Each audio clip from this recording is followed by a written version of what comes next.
On y voir les conditions de travail des administrations déconcentrées et des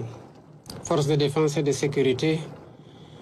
qui effectuent un travail remarquable dans le cadre de la sécurisation de cette partie du pays,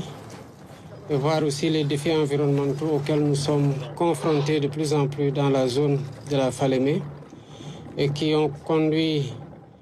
les ministres de l'Environnement, des Mines et celui chargé de l'Intérieur, de la Sécurité publique et des Forces armées à faire un rapport suite auquel j'ai pris un décret pour interdire les activités d'orpaillage à 500 mètres de la Falémé. Il fallait aussi venir jusqu'ici pour voir les dégâts qui ont été rapportés, mais constater de visu aussi le niveau d'application du décret et davantage instruire les forces de défense et de sécurité avec la collaboration des populations, des élus et des autorités déconcentrées,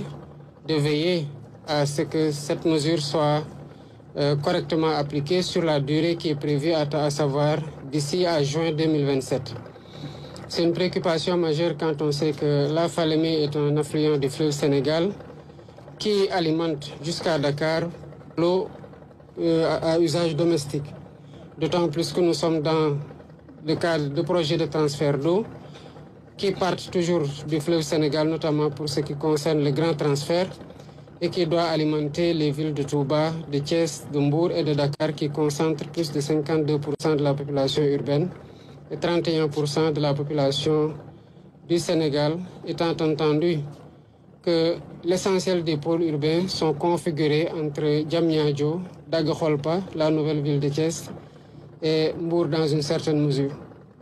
Évidemment, c'est une préoccupation, mais je pense que